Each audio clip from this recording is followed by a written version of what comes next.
and welcome to Faith Matters. It's the show where we take a spiritual perspective on Merseyside life and culture.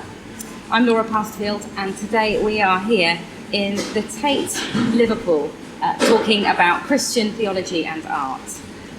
So I'm here with my two guests. I've got Lilly Nelson, a theology student, and Jo McClellan, who is an artist. Both are Christians. So I'd just like to start by welcoming you both. Hello. And also asking you if you could just introduce yourselves, maybe starting with Lilly. Tell us a little bit about what you're studying and where you're at. I'm currently a first year student studying theology and philosophy at Hope University. And Jo? Well, I'm an artist. I'm going through a spiritual transition, so I work at the Tate at the moment. So I'm just exploring the issues that we're talking about today through my art practice. Excellent. And often when I speak to people about art, I find that quite a lot of people say, either art is kind of irrelevant, or art is important because it explores the beauty of the world. And I guess I often think that art is much more than that. So I was just wondering if you guys think, if you could just answer the question really, what do you think art is? Start with an easy one. I think art can be anything that wants to communicate something. So it's not just for the aesthetic beauty. Sometimes when people come into a modern art gallery, they are a little bit baffled by... sometimes it can be quite radical or controversial or quite really, really abstract, but if it's trying to communicate something to the viewer, I think that's very important. It's not just a pretty painting, one on your wall. It's something a bit deeper. That's why I value art. I think all artists are searching for answers to the human condition, and we're always questioning why we're here, basically. And I think that's what the platform of art and conceptual art can do for us and anybody who comes to view art, whatever religion you are anyway. It can help us understand ourselves a bit better. Thank you, that's really helpful. So I guess in a way, maybe you've partly answered this, but what do you think makes good art or successful art? Maybe they're different things. Yeah. Okay, so good art in your opinion? What's bad art? What's really? Yeah. And again, with something like that, it's quite subjective. So, sometimes people come into a modern art gallery and are really offended by something and they want to leave immediately, or, there's a lot. That still works, doesn't it? If anything, and it's still done its job because you've left thinking about it, or confronting something that you wouldn't ordinarily be confronted with. So it's like safety in a way, because still, it's always challenging people, but sometimes it can be good, sometimes it can be bad. Yeah. It's got different roles within society as well. We've got art therapies, we've got art, community art that can give people skills and an aim, a positive focus, especially if you don't have the tools or means to keep coming to an art gallery or getting involved in other ways. And then you've got high-end art, and then you've got amateur art, which is just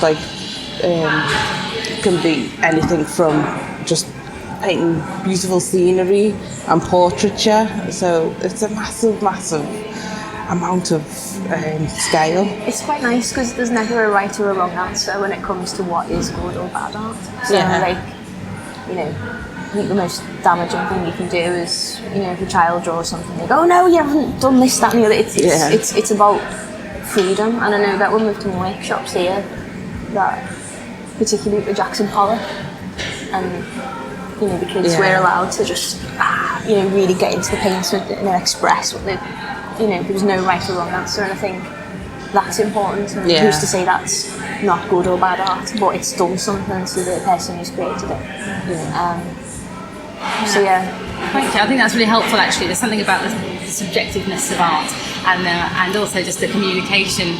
Those two things, if they've done that, maybe that's something that's really working. Yeah. It reminds me actually when I used to sometimes teach kids to draw, and often, and same with adults actually, they always say, oh, I can't do art, and it's because someone, in their childhood has said, oh, that's rubbish, because they were trying so hard to get a likeness and they didn't achieve it. Yeah, and actually art is so much more than that. It's a very damaging thing to say to someone that, because it's, It's an instinctual thing that every human does from the time they're very small. So just to say to somebody, don't do that, and it's part of your natural instinct to mark make as a form of communication before you can even speak sometimes. It's really, you've got to promote that, I think. It's an important thing. Would you say that there have been particular exhibitions, or you mentioned workshops as well, that you've done that you felt were really brilliant?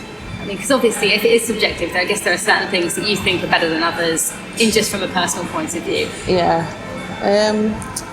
Well, should really mention Granby 4 Streets. Turner Prize winners this year. I mean, the work they've done, when I studied art at John Moores University, a lot of my work was about globalisation and also about art as a useful thing. So it sort of goes back to William Morris and the trade. So what they're doing in Granby is giving people the tools to create things and helping them create things, but also they can build their own world around them, like Assemble, and they've helped the community build their own community essentially out of nothing. So it's like art with a conscience, isn't it? And that is quite refreshing. Totally. It's about accessibility as well, because I know that when we've done workshops, we've done a Warhol workshop where there were adults with different abilities, different needs, and it was quite refreshing to take them up to see the Warhol show. It's very clean and repetitive pieces of artwork, and then we were able to make our own, and we were able to identify that they've done the process that Warhol's done, and it was a very simple process with the screen printer. And experiential as well. Again, and it was something that was really beneficial because it was accessible to people, and it was very quite simple to do, and again, it was just reaching people at their level. And I think with the broad spectrum of what art is, you could go anywhere with it. I think you've actually touched on a really interesting point there, because I think that, I guess to some extent there is a bit of maybe snobbery in art, and being accessible isn't always the first thing on maybe an artist's mind. And it was making me think a lot about kind of in church history. The church used to really pioneer art sort of in, before the Reformation, and at the point of the Reformation it was really kind of decided that art in churches, in places of worship, was idolatrous, and a lot of it was ripped out. There was the whitewashing of all the churches and that sort of thing. And I guess what at the root of that was this idea that there's a danger in worshipping the art and the artist rather than maybe God the Creator, which would be the Christian thinking. Do you ever see elements of that, kind of coming through in that snobbery or the elitism of art? Yeah, I do, because there's a great artist called Thomas Hirschhorn who I studied at university, and he said there's always this thin line that artists are on. We need the art market, and we need that area of elitism, because if we didn't, our work would never get shown to the masses, and we wouldn't be able to express our opinion and our critique of the world. Because on the other hand, most artists who are making conceptual or work about humanitarian issues care about the world, they care about inequality and care about humans and human condition. So we're always on this thin line, like a sword edge. Like we sort of despise money and things like this, but on the other hand, if you look him up, he's amazing. He explains it much better than me, but he is brilliant. Yeah. So we're not far off our commercial break, but Lily, I was wondering if you just wanted to add anything to that particular point about just on this idea that sometimes we can end up worshipping the art or the artist. Have you seen it going too far at any points?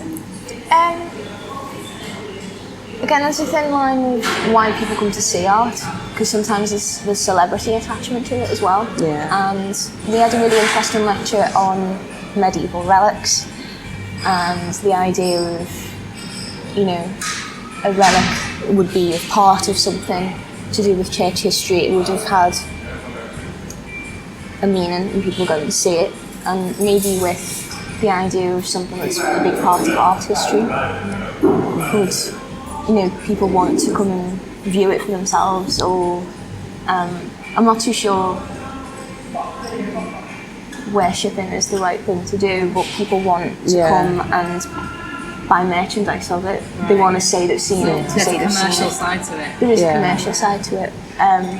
Okay, I think we're going to have to stop you there for the minute because we need to go to our commercial break. So if you'd like to contact us, you're welcome to email us with any comments or suggestions on faithmatters@faithtvliverpool.com. Hope to see you after the break.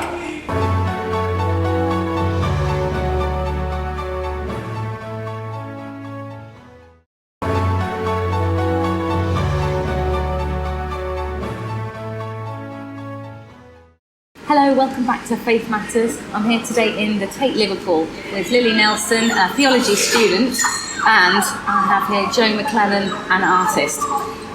Just before the break, we were starting to think a bit about whether art can sometimes become, whether there's any grounding as to whether art can become idolatrous. And we were just thinking really about maybe sometimes the negative effects of art on faith, Christian faith. But I want us now to kind of look maybe more at the positives and see, perhaps starting with you, Jo, first. Could you describe how your faith informs your artwork?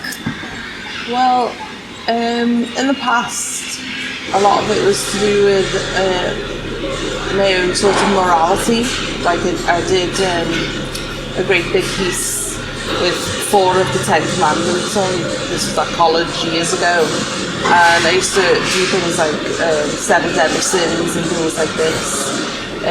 That was before I became a Christian anyway, so I was already sort of thinking about stuff like that. But later on, when I was doing about globalisation and humanitarian things, I was also working on a lot of equations about why we do things, why consumerism and things, we fill our lives up with all this other outside things that, you know, to try and satisfy something inside of us, because I believe that we're all built to worship something, which is God, what I believe. So in the end, you lose yourself and people start to like worship other things. They don't really call it worship, they sort of just say, oh, I love it, or I'm obsessed about this and stuff like that. So this was so you started to think about this idea of worship, but this was before you kind of became a Christian. Yeah, and this is at uni. So. You had quite a life-changing experience, didn't you? Can you share a little bit about that? So after university, I got quite ill, well, sort of the end. Well, it felt like a near-death experience to me, but I basically had an encounter with God, and it brought me straight to Christianity. And for the past 5 years, I've been trying to work out where my art's going with it, or where I'm going with it. So, for about a couple of months now, I'm just going to take some time out so that I can work on any conceptual ideas that I might have. But I'm studying iconography at the minute, and then I'm going to study. I've applied to do my masters at Hope Uni with Lilly to do theology. So who knows what I'm going to create? And so have you found the art a useful way of exploring this kind of encounter or this experience you had?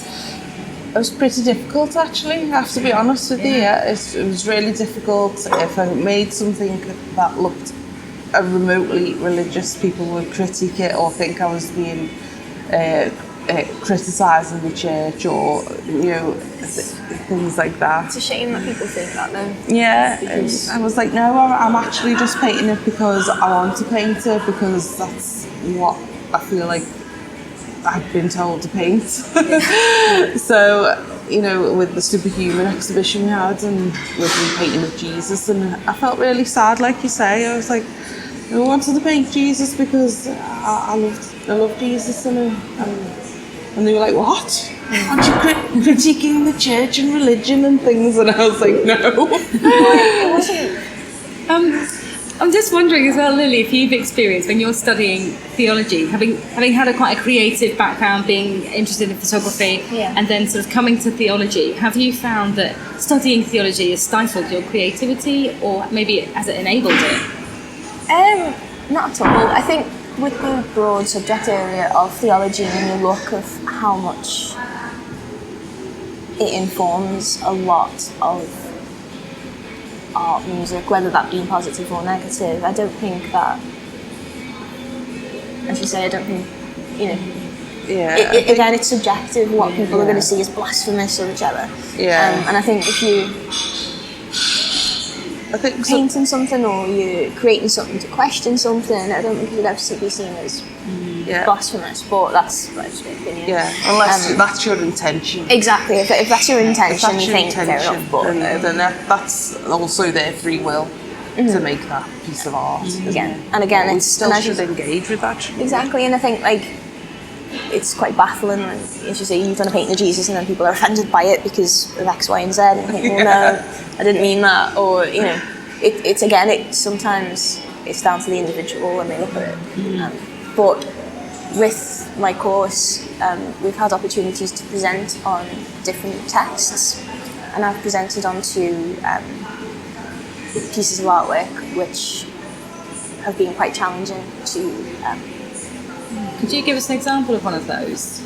Well, one of the pieces were a sculpture called Christa by Edwina Sandys, and it was an image of a female Christ, and that came out in the 1970s when we had the female liberation movement and what have you. So it was presenting at that, and people are still offended by depicting Jesus as female, etc. But I think it's an interesting thing to explore because it opens up dialogue, and it informs ignorance in a lot of ways as well. But so the course isn't just dense academia, but it's not that dense academia. There's opportunities to exactly. I think it's a good point though that Christianity is still being explored and talked about within art and contemporary art, especially today, whether it be a positive or negative. People are still talking about it, people are still bringing it to light. Yeah, and it's so important, whether you believe it or not. Theology, the Bible is important. I guess this is drawing on to another question, really, which is about the difference, if you think there is one, between secular and religious art, because in some ways, I think you probably maybe could think of examples where contemporary sort of non-religious art has spoken to you about your faith. Are there examples of that you can think of where a current exhibition or something has opened up your eyes to something that you didn't know of God before? The Mark Chagall exhibition was fun. What was that? What kind of artwork is that?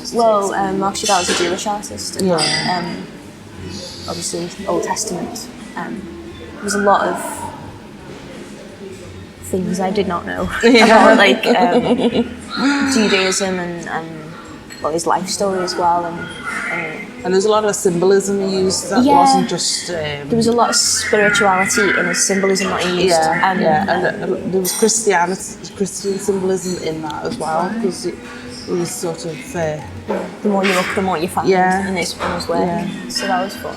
But it's interesting, I think, that many artists, when you read the biographies, all have some sort of encounter with God at some point. Even Matisse said at the very last of his days, and he said, you know, when I'm creating, that's when I feel closest to God, even though I don't believe in God. But that's what he said, and it's amazing to me, because you do go into a meditative state when you're creating, and you go into yourself, when you're communicating with what people used to call the divine intervention, when they created something, you know, in the classical era. Now they call it like the genius. But artists connecting with that is a special thing, you know, and people practicing art experience that all the time. So. That's really helpful, actually, because I was just thinking, recently I was reflecting on how Grayson Perry said something that was creativity is mistakes, and that's certainly something I've brought with me into my life, into my faith. And I was thinking a lot about this idea that quite often artists, like you say, are exploring deeper questions of life. And just in the last couple of minutes, I was just wondering if there's anything you think that the church or that Christians could learn from exploring more art, maybe going to workshops or seeing exhibitions, anything that you would say that that you've learned, or that you think others might be able to learn from art?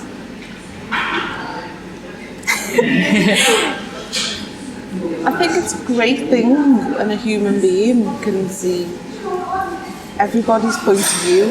It's just a matter of perspective on the planet, isn't it? Try not to be ignorant to what people might be wanting to communicate through art, because sometimes that baffles people, doesn't it? When they come off and come into particularly a modern art gallery, and they shut off, and they're coming in and offended. Why is that art? This, that. I think to take time to really reflect on the context of why something was made, maybe, or. Wow. Well, I think we're going to end on that note. Brilliant. Thank you very much. Thanks to Lilly and to Jo. And you've been watching Faith Matters. Look forward to seeing you again next time. Thanks for watching.